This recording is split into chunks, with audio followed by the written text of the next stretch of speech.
Hello and welcome to a new episode of Other Record Labels. I'm your host, Scott Orr, where we talk about the art and culture of running an independent record label. And today's episode, I'm so excited for you to hear. There is so much for me to get through in this intro, so please bear with me because I just want to get really quick to the interview. But today I'm speaking with Nabil Ayers, who, and let's go right from the beginning of the story, is I reached out to them because Nabil was the president of 4AD, and everybody knows 4AD. They're an incredible record label, one of the biggest independent record labels in our circles, and so to have them on the show would be a huge get. And so I was speaking with the people there to get someone from 4AD, and we got really close, and then it just so happened that Nabil, who I was supposed to speak with, ended up writing a book that was coming out around this time, and so we thought we could put that together. Around that same time, Nabil shifted from the president of 4AD to the president of Beggars Group, and Beggars Group is this much larger record label that encompasses other labels like Matador and Rough Trade. And so at the same time that this is all happening, Nabil has written a book. It's a memoir. It's a book about his father, who is a very well-known musician, Roy Ayers, who wrote the song "Everyone Loves the Sunshine." We get into all this, so I'm not going to spoil everything for you. But here's what I will say: this book is out now. It is phenomenal. It has changed my life. I say this 100 times in this episode. I'm not lying to you.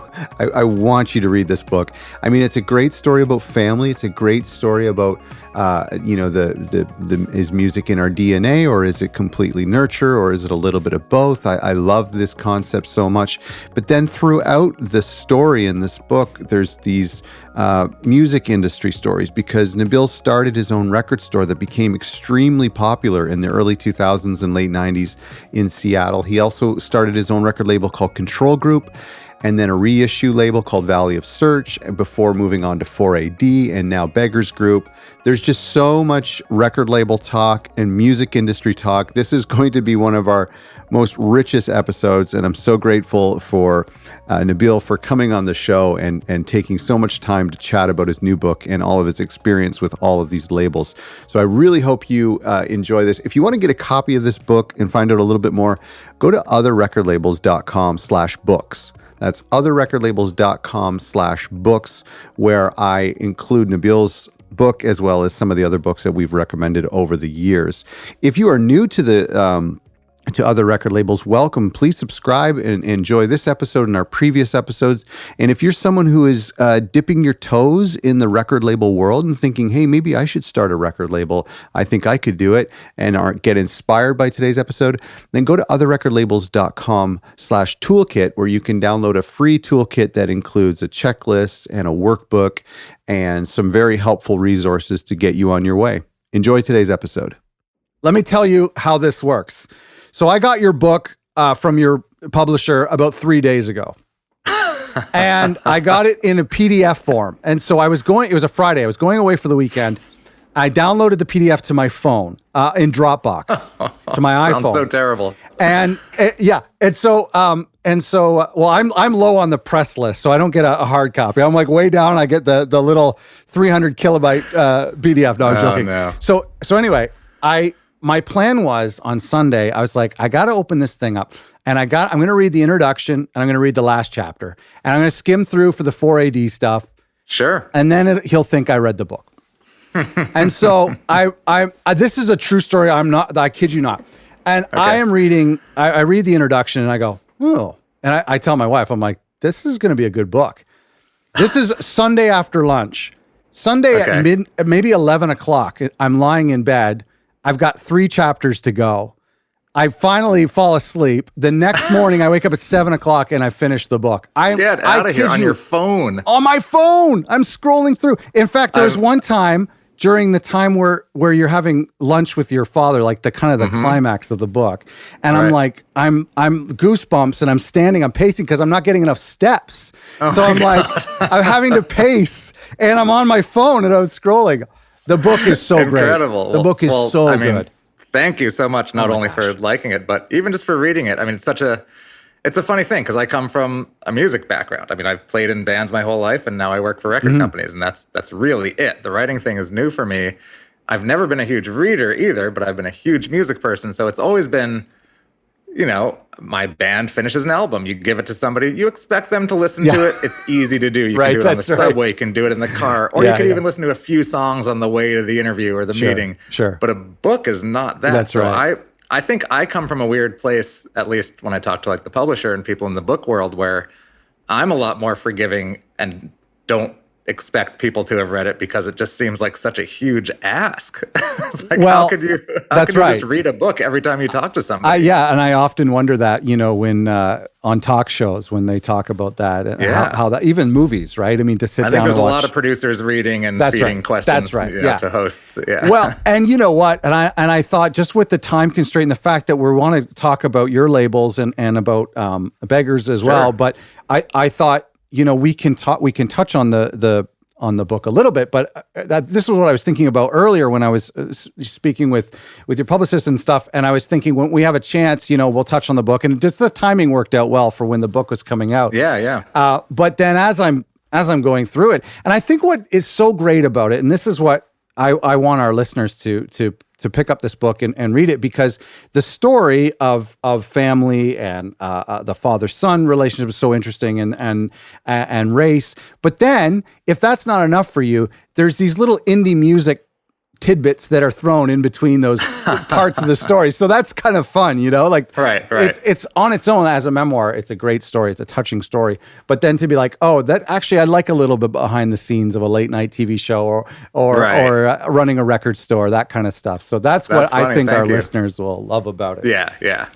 The story between you and your father, Roy Ayers, who as our listeners may not know, is an extremely accomplished artist who wrote the hit song, Everybody Loves the Sunshine, which I don't know if it was in an advertisement recently in Canada. It's in tons. I mean, I can think of 4 or 5 instances in the last year. That's right. Yeah, it was in a Coors Apple commercial. It's in a Coors commercial. The Coors commercial. Yeah.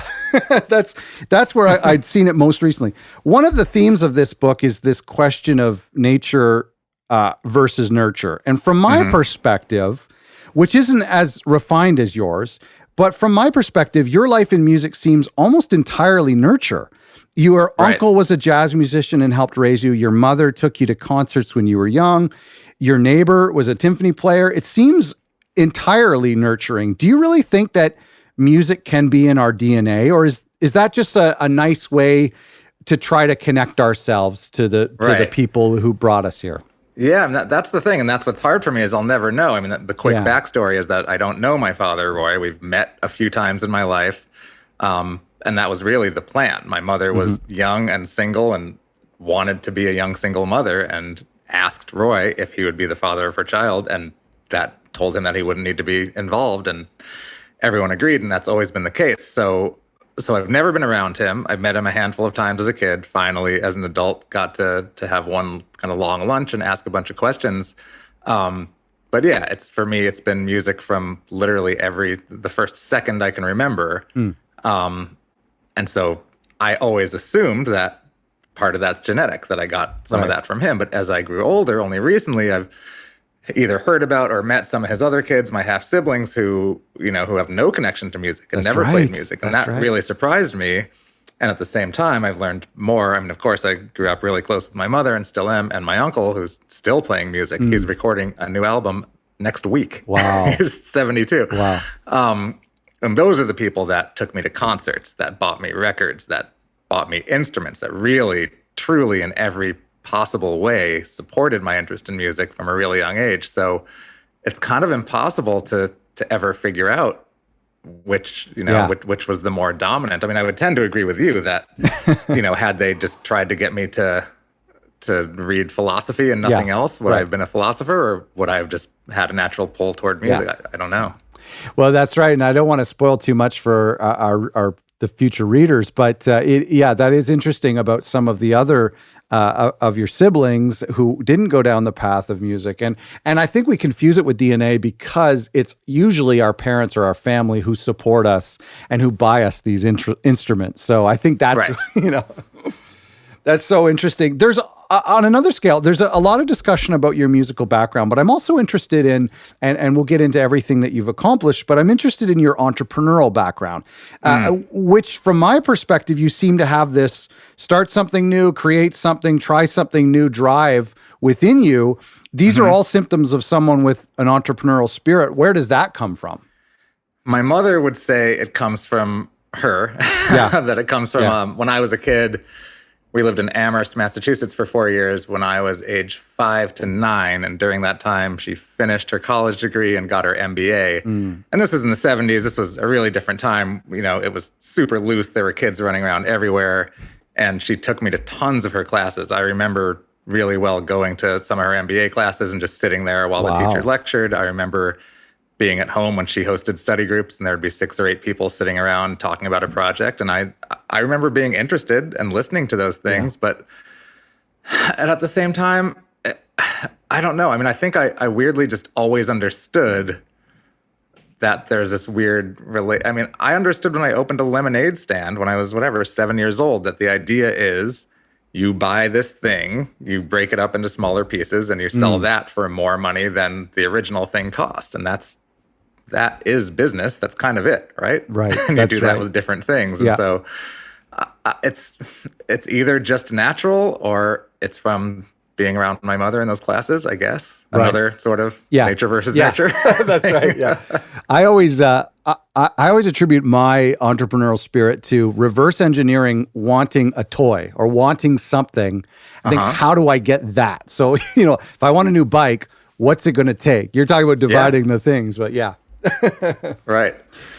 Tell me about, we got to talk about record labels. Tell me about the first time you noticed a record label logo on a record or a CD spine and started to figure out what that meant or what they did or how that connected to the music you liked.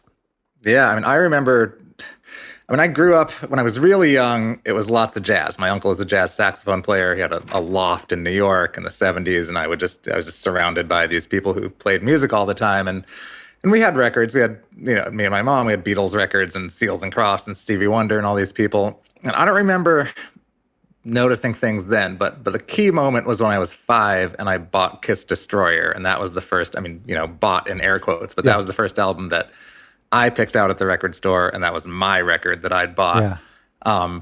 And that was just the craziest, most important thing in the world to me that just affected me so much. And that's, Kiss was built to do that to kids. I think. It really worked. And then I got into the Village People not long after. And there's a point at which I remember, of course, studying those records so much because that's all you could do. Those, they weren't on TV. There was no internet. There wasn't much more information to gain. So I would just look at those records over and over, and they both had this Casablanca logo on them. This sort of looked like neon lights. It was printed on the back cover. It was also on the actual label of the record. It looked exactly the same. I remember the Grease soundtrack and the Saturday Night Fever soundtrack both had the RSO logo, which was like a weird, I can't even picture it. It was like some kind of a pink animal. Maybe it was a pig or a donkey or something. And at the time, probably when I was 5, 6, 7, of course, I didn't know what it meant, but I noticed it, and I knew that somehow they had something in common. Sure. Grease and Saturday Night Fever and Kiss and the Village People. It turns out they were basically label mates, or the same people had released those records. And I don't know when I figured that much out. That might have been, but it was still fairly early because I was a super crazy fan of early MTV, which would have been when I was about 10. Every video said artist, song, album, label. Right. Yeah. Every single video. And so, of course, the label. After a few days of watching, it's like, oh, wow. Oh, IRS. A lot of good stuff on IRS. Right. Like, that's when that really started to click, is when you realize you see so many things that they have in common. And so would the only way to be, I can't really remember too much of, like you say, I didn't have you only had like $20 every couple of months to buy a record on your birthday. But how would you, today you can Google that, and I think there's even a way on Spotify to search by label. But how would you have to search? Yeah, you can't accidentally find out. That's right. Yeah. So were you then in the future going to record stores, picking up the records and looking on the back? Always. Yeah. Yeah. Okay. Always. And then of course, once I got older, and once by the time I was in high school, that's when I discovered Pixies, and 4AD, of course, was a thing, which we'll get into. Sure. SST absolutely in high school, and it really did, it meant something, and not always that the music's going to sound the same. I kind of disagree with that with some people, but at least that there's some through line, some kind of ethos, something that tied them together that maybe you couldn't hear if you just listened to the albums, but there was a story somehow in there, and that was almost more interesting to me than these two albums sound kind of the same. So are you, as a label head, and you're running lots of different labels, do you think about that? Does that inform decision making? Not so much now. I mean, so what's interesting is I ran 4AD in the US for 13 years and only recently transitioned into this role as president of Beggars US, which is the company that's over all 5 labels. But I'm actually not running all 5 labels. There is a person that runs each of those labels, and my job is to more oversee the way that those labels interact with the many people who are the Beggars employees in the US who do the radio promotion and the marketing and you know, all those various roles. So it's actually less A&R, less artist, less musical, for lack of a better term. But I certainly get to see a lot more and get a better picture of the landscape internally. I mean, I always defended the fact that, to me, 4AD, people love to talk about, but what about the old 4AD? You know, it was so different then.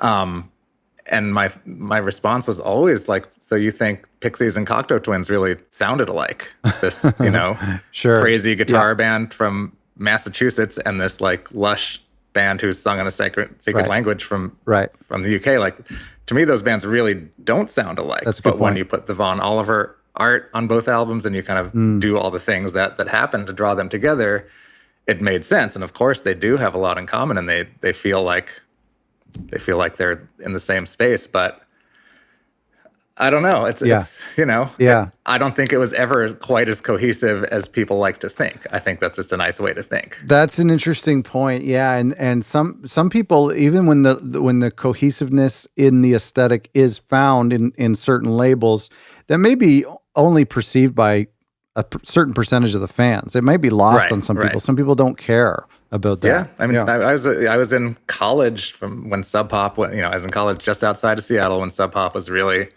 having what many would call its heyday, and of course, I mean, I get that Soundgarden and Nirvana, and you know, a few of those bands, Jack and Dino, made the records. The art looked the same, which was always a thing. There's the same photographer, like all those things made it. And those artists, sure, arguably were in a similar lane, but they always put out lots of weird stuff on Sub Pop that wasn't exactly that. But those are the things that did well and that sort of made the name. Well, I think the hopefully the through line is that you're trusting some sort of curator. Right. That's the thing. Yeah. And that's what I thought. I remember when I was into SST, I got into SST because I was a huge Descendants fan. And then I heard the Minutemen, who I get, who are close enough, but I mean, a pretty different band, and the Meat Puppets are a different band. I mean, and there's a Soundgarden album on SST that doesn't sound like any of those bands. And there's a great Bad Brains album on SST, one of my favorite albums of all time, Eye Against Eye, that definitely doesn't sound like those bands. Right. But they all came out on the same label at the same time, and they're all really, really good. Yeah, no, that's true. I want to ask you about the role of record labels as preservation. As a label owner myself, I view the records I release as these snapshots of time that deserve to be given their own artwork and their own day in the sun, and just kind of officially capturing some sort of moment that I love. And I tell you what, this is crazy, because I'm reading your book, and I'm reading about your Uncle Alan, who is an experimental jazz saxophone player, and is, like you said, still making records. But before I didn't know all of this while I'm reading the book. I hadn't done the research for today yet. Right. And so I quickly, as I'm reading, I have the noise cancellation on, and I'm listening to Valley of Secrets. Oh, wow. While reading your book. And here's the thought that came to my mind. I thought, if I was Nabil, I would re-release all of my uncle's old records, because I'm thinking, you know, like it just makes sense. There's such a connection. And then during today's research, I'm like, oh, he's well ahead of me. It's So talk to me about the role of preservation. Yeah, I mean, I think that's and labels were maybe more necessary for that before. I mean, it's a funny thing. This might go on a tangent, but I'll come back to that. Please. But I think there's so many we don't need labels anymore, people. And maybe they're right. That's totally fine. My job is not to sit here and argue, no, you're wrong. Yes, you do.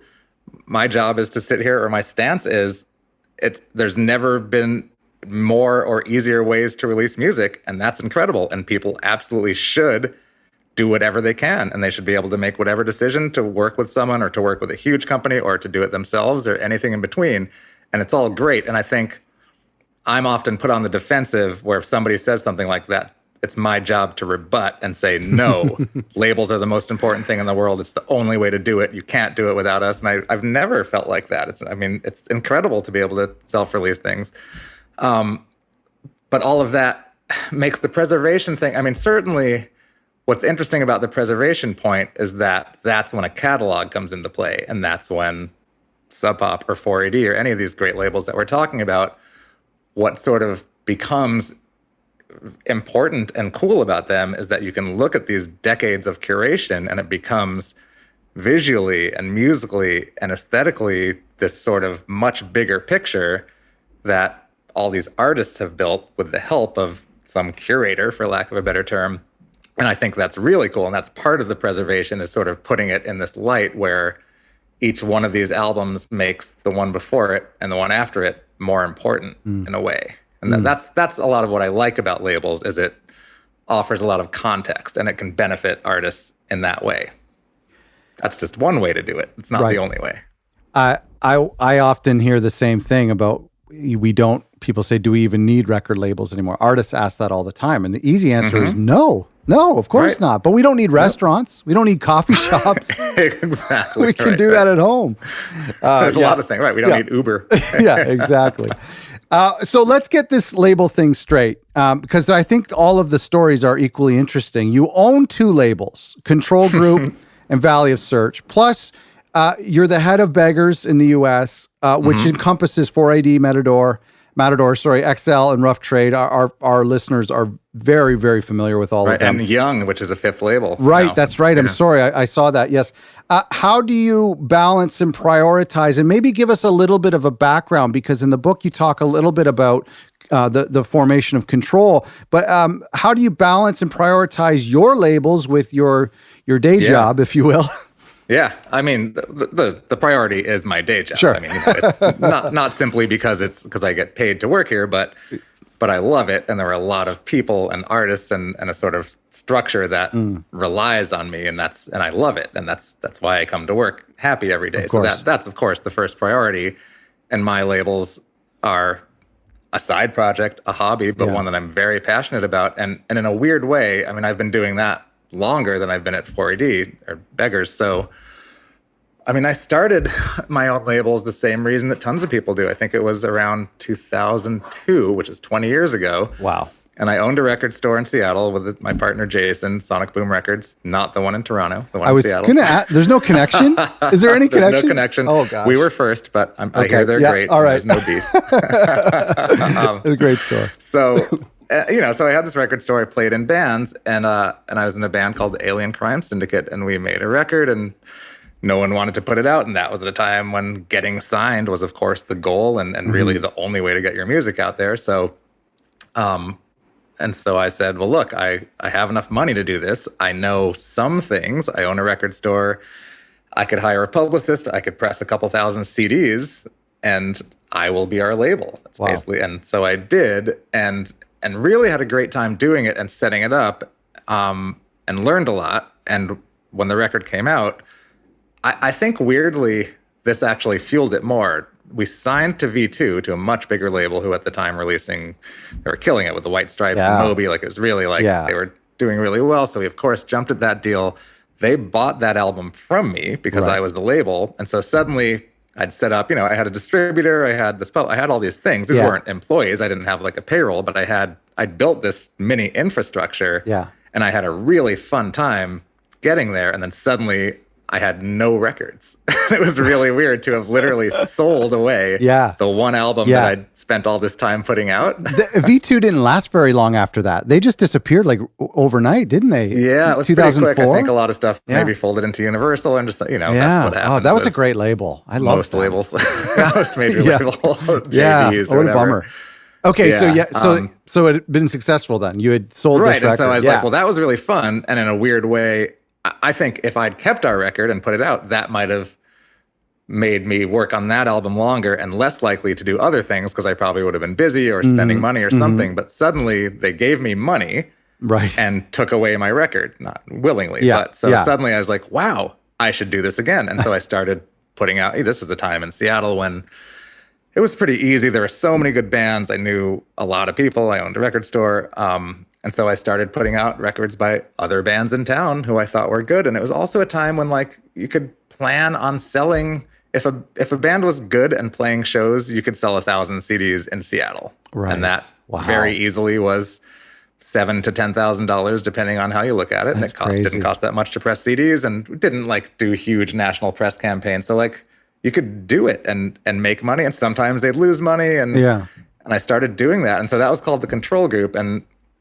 that lasted for, well, it's still around, but I mean, it turned into a couple different things over the years. I mean, there was a point at which the majors had no interest in pressing vinyl, which I'm sure you remember, which was so strange. Yeah, I'm very interested in this component because you had talked about it being in 2008, I think. And I remember, and it was so interesting because I do remember this time where you'd walk into a record store and there was like a handful of new vinyl in cellophane. And it's like, that's weird. Vinyl is usually in a crate, all banged up. And that was 2008, 2009. I remember seeing and starting to buy brand new records. And so how did you get wind of, hey, I should release the Kings of Leon or the Killers? Well, we were selling, I mean, we always sold a lot of vinyl at Sonic Boom because Sub Pop was in town, Up Records, Barsook, all those labels were local labels, Kill Rock Stars, I mean, K, everybody was right within a few miles of us. So we sold so many LPs. So we never thought, I mean, it was always a big thing for us. And we knew there were people who wanted it. And so what happened was I'd put out a couple of the albums, just normal Northwest bands on vinyl. And a friend of mine who had been our local Island Records rep in Seattle had moved on to a national position. And I think they just signed this band called The Killers. And he called me and he was like, look, we have this band called The Killers. They're putting an album out soon. They really want vinyl. We don't want to press it. You do vinyl on your label, don't you? And that was at a time when like that would happen. Like Sub Pop put out, they would put out the Afghan Wigs record when they signed to Elektra. The vinyl stayed with Sub Pop. Like that happened a lot in those days. So the Killers didn't come from one of those places. So I just got this call because I knew my friend and he knew I pressed vinyl. So this is a really funny story. I remember saying like, yes, but like, I don't know if like that record on vinyl, are people going to care? Like your Island Records, would you buy like 200 from me just so I don't lose my shirt and you can use them as promos? And I really meant it. I was like, I don't want to lose money putting out this band's vinyl. I remember, so I put it out. My list price was $11.98. I remember thinking like, that's really pushing it. That's expensive, but I got to make my money back on this. And of course, that band just blew up, and this is hot. Great, and I lost the rights a long time ago. But that was a crazy thing. And so what that led to was another friend at RCA saying, hey, you did the Killers vinyl, right? Kings of Leon really want vinyl of their album. Would you do it? So that led to that. And then it led back to me doing a PJ Harvey record with Island because like it was crazy. It was a weird so crazy. But business for a while. But really going back, like you're saying, I mean, if somebody called me and said, would you put $2,000 or $3,000 up from just this band of young kids? I mean, it's hot fuss we're talking about now, but like there's no way I could do that. That's right. ballsy. And also, like, I mean, no offense to the Killers, I really love that record, but on paper, like a major label alt radio band. Right. That's which right. was a much, it wasn't Modest Mouse or Death Cab, which is like, that's what we were selling. Well, okay, good point. And also, if to me, as a business person, I'd be like, wait, hold on a second. The major labels are saying this is a bad investment? Of course, right. We don't want to do this. Let's see if this guy in Seattle will do it. Oh my goodness. Well, I'm thinking now, if you still had that test pressing, then that would have paid for the whole shipment of selling it today. I wonder. Yeah. That is so that was a weird side thing. And then what happened is a friend came back from PopCom, which is like kind of the German South by Southwest, like this international music festival. And he was like, look, I heard this band there that I think you're going to love. And he gave me the CD, and it was this Danish band called Figurines. And he was right, like to the point where I just freaked out when I listened to it. I remember listening to it in the car, and I remember thinking, I have to figure out a way to get to these guys before Sub Pop or Matador does. Like, that's actually what I felt at the time. I was like, this is a real thing. This is not, I mean, not that the bands I worked with weren't, but this was like not a Seattle band. This was an international band. And got in touch with them on MySpace, licensed the record for America pretty easily. They were psyched. They were just like, wow, amazing. Someone in America wants to put out a record. They got lots of Danish funding, which helped bring them over. And that was the first record that like turned into a real thing. Got like, you know, 8.1 on Pitchfork, like all the sort of really good indie stuff. And they toured a ton in America. And it did really well. And that led to me signing El Perro Del Mar, who's from Sweden.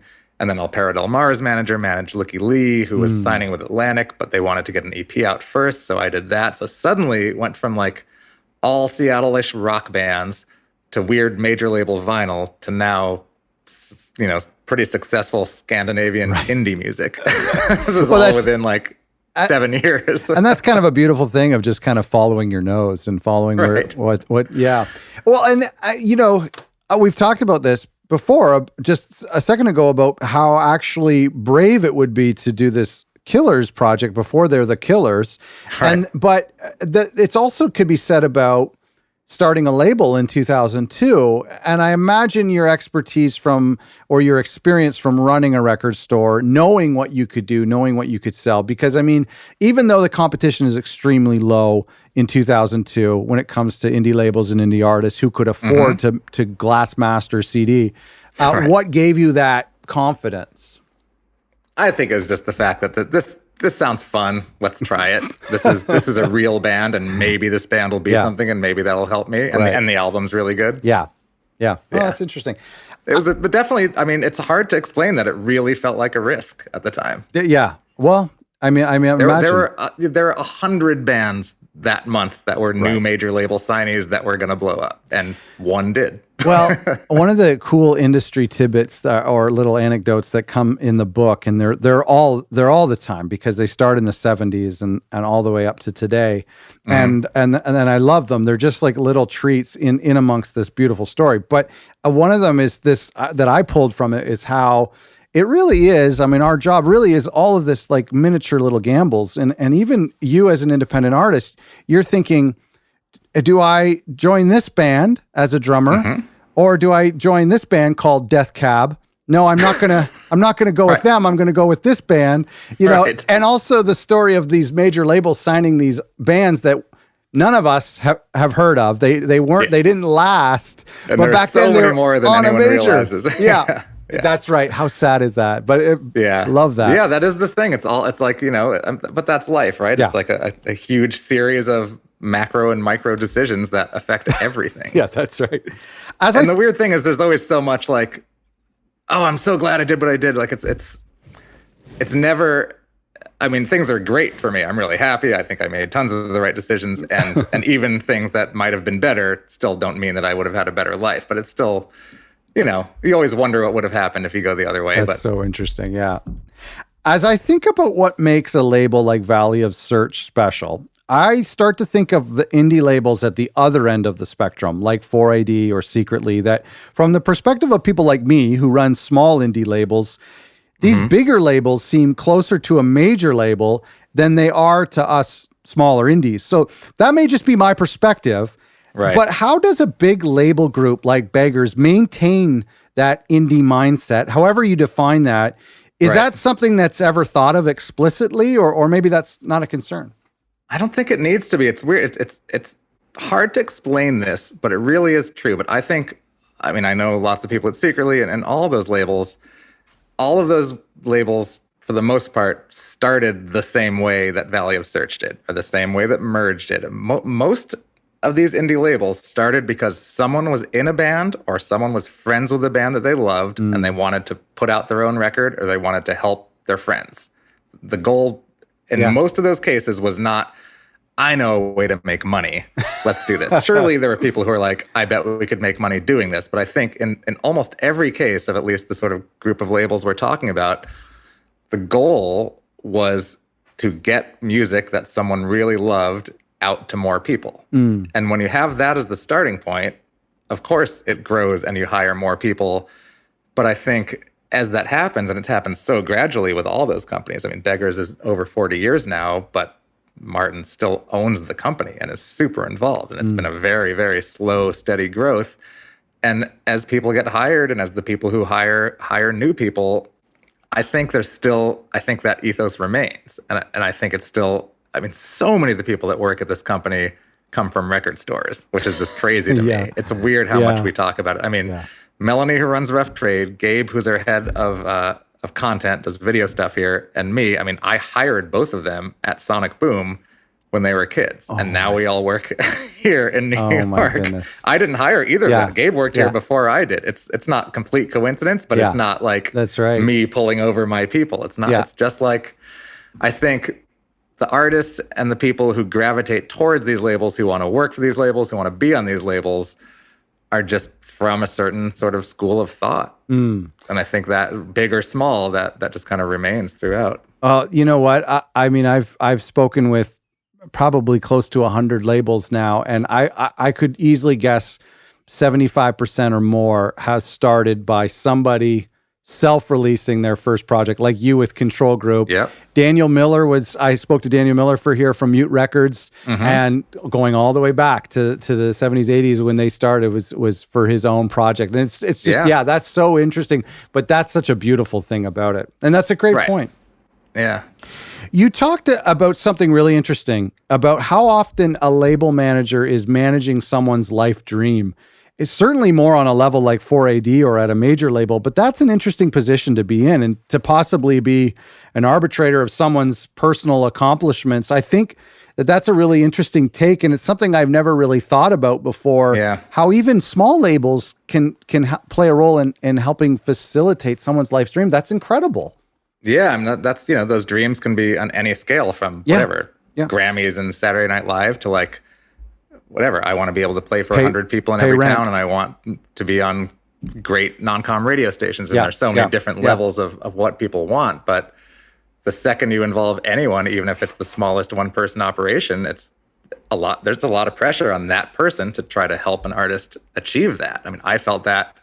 I still feel that with my own small label. That's why I do very little. I put out 1, maybe 2 albums a year, because I want to be able to at least invest time and energy, and more than money. It's not, I mean, I spend money, but that, you can't just do that. You have to try, and you have to believe in the things that you put out. And that's what gets across to people, not so much hiring a publicist. Of course that helps, it can help, but like, nobody can tell a story like the person who's doing it or the person who's, involved with them. So it's a funny thing that happened with this book coming out. There's a manager of a 4AD band who I've worked with for a long time, and I was talking to him, and he's asking a lot about it because he's, I think, interested. Maybe he has an artist who's working on a book. And I just kind of opened up. I was like, look, it's stressful. There's a lot of personal stuff. I wonder what people are going to think. I'm worried I didn't, I'm getting this podcast, but am I going to get this? I just kind of, all the stress I was feeling, I just kind of let it out. And he was like, that's so great to hear. Everyone who works in a position with anyone creative should have to do their own creative thing every 10 years just to be reminded of what an artist feels like every time a record comes out. And it's a great point. It's totally true. In a weird way, the book, which is not music, is reminding me of what it felt like to be in a band, and is reminding me of what all these people that I work with feel like every day. That's a great point. You talked about being backstage as a young boy and the fame and money that came along with, everything you got to see. What happens to that feeling of wonder as you get older and as you get more accomplished? What does it feel like now at the Grammys or backstage of a sold out show? Has it been demystified? Have you seen behind the curtain and this magic no longer exists? Or how do you maintain that? It's yes and no. I mean, of course, like, now when I go to things where I'm backstage somewhere, it doesn't feel like a big deal, but it's still really exciting. And there are still like smells and sounds, and it's the boring things. It's like, the sound of a sound check, or like the 1, 2, or like all that stuff. But this is super cheesy. But what happened to me recently, which was the best feeling, I just turned 50 this year, which means I've been going to shows for like 49 and a half years. I was in Nashville for this convention a few weeks ago, and Turnstile were playing, and I love that album, and I hadn't seen them yet on this tour. And so I was definitely going to that show. And then Soul Glow were playing across town, and I had never seen them and really wanted to see them. And that Turnstile was at like a fancy Brooklyn Bowl, like Slick Club, and Soul Glow was at this DIY space, like in a strip mall. And so I was like, I can do both. I know I can do it. I'm going to watch like 5 Turnstile songs because I'm going to see them again in New York soon. And then I'm going to get in an Uber. I'm going to blaze across town and see Soul Glow. Did that, got to Soul Glow, and the Uber pulled up, and there were, 50 or 75 kids spilling out of the door of this place. And I could just tell, like, that's what the end of the show looks like. I know that. Right. And I got the most, like, sad, weird, like, I missed it. I totally fucked up. Oh. What did I, like, this feeling? And then it made me so happy because I was like, oh my God, you can still feel like that at 50. This is so great. Oh, that's it was great. like a test. Oh, that's awesome. Yeah. But I didn't get to see them, but I'll see them. Well, that's kind of nice. Save that for the second book.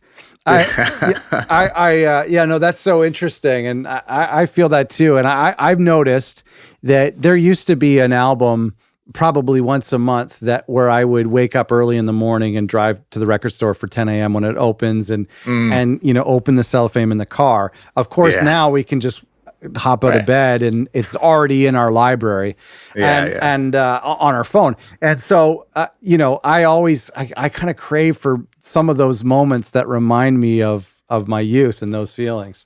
Yeah. The one I think about a lot is, when you see a band play a song or you hear a song on the radio or whatever, you can just, I'll just listen to that. And I miss not being able to do that and having to try to remember what the song sounded like and eventually get it or maybe order it or maybe look for it. That's a good point. Yeah. That's so much more fun. And so much more rewarding once you got there. I remember downloading probably one of my first MP3s. And I think it took, I remember I found it. The song I was looking for was unreleased.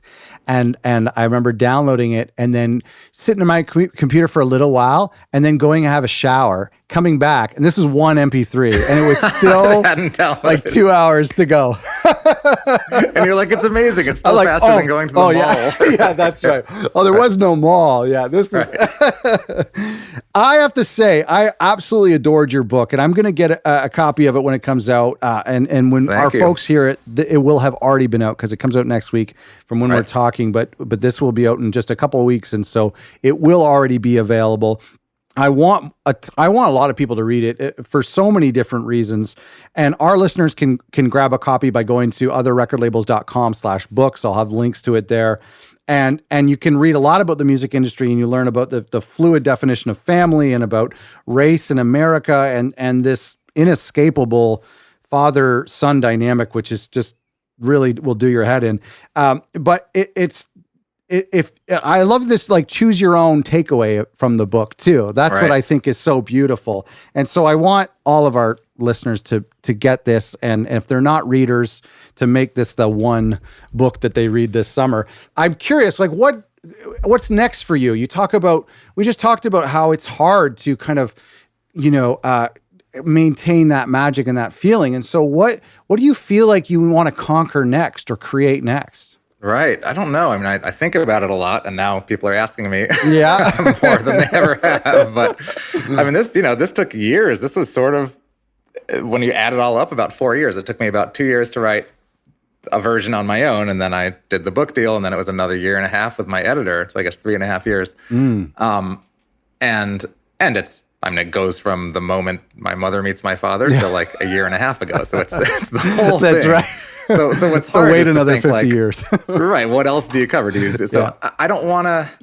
I wasn't trying to write that book. I was writing a lot, and I'd written a lot about my father and the times I'd met him, and these kind of putting together these pieces. And once I'd written a lot, and I'd written a lot about my record stores and my bands and all the fun stuff. Once I'd written a lot of that, I sort of looked at it and said, "Oh wow, I wonder if I could make this into a book." So in a way, I'd already done a lot of the hard work, and I had done it with nobody expecting anything of me, nobody asking me to do it. I just did it, quietly on my own, really without knowing it. And so it's kind of impossible to recreate that. I mean, whatever I do now is like, well, what should I do next? It has to be more conscious, and that's already more pressure and a different way of thinking. But I think, what's exciting is that this book is out, and some people will read it, and some people will have things to say.